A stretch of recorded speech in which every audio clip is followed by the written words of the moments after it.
Livro Quem tem ouvidos, ouça. A Igreja em Filadélfia, parte 2, Pedro Dong, capítulo 1. Tema desta semana, o surgimento da raiz de degradação na Igreja. Meta de hoje, leitura das páginas 18 a 21.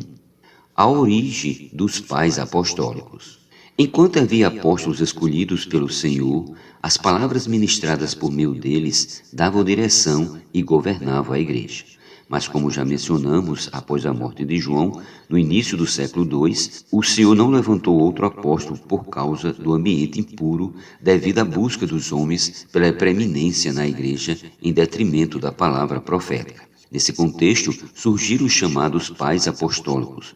Uma vez que não havia um servo fiel à palavra, foram buscar aqueles que haviam andado mais perto dos apóstolos. A partir desse momento, discípulos que andaram com Pedro, Paulo e João começaram a ser alçados a um plano superior.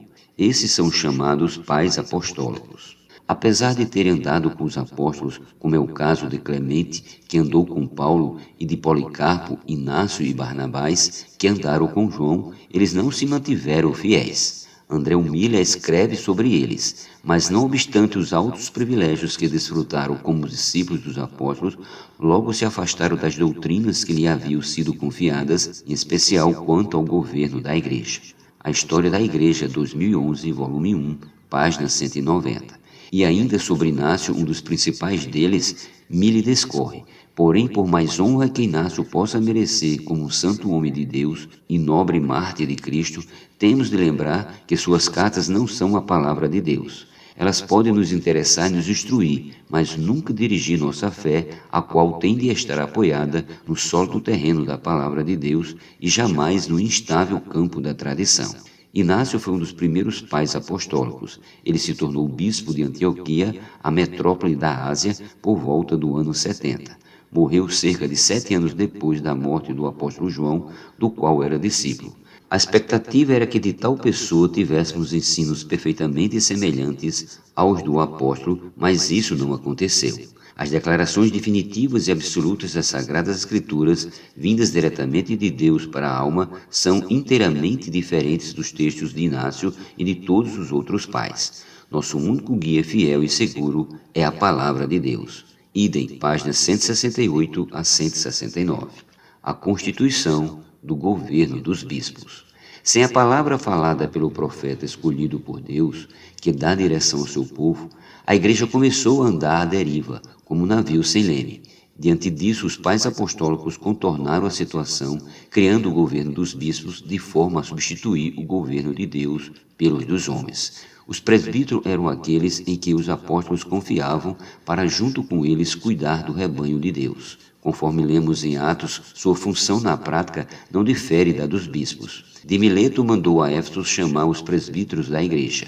Atendei por vós e por todo o rebanho, sobre o qual o Espírito Santo vos constituiu, bispos para pastoreardes a igreja de Deus, a qual ele comprou com o seu próprio sangue. Atos capítulo 20, versículos 17 e 28. Os presbíteros eram entre os primeiros cristãos que foram levantados pelo apóstolo naquela cidade, os mais maduros para exercer a função de bispos. A palavra bispo significa supervisor. Segundo o termo em grego episcopos, o bispo é aquele que olha por cima. Fica evidente, portanto, que bispo indica a função de um presbítero. Contudo, os pais apostólicos afirmam que os bispos compõem uma classe superior à dos presbíteros e, assim, criaram este cargo para o governo da igreja, o episcopado. Essa invenção humana, por conveniência, consolidou a hierarquia que, desde sua invenção, causou tanto dano à igreja.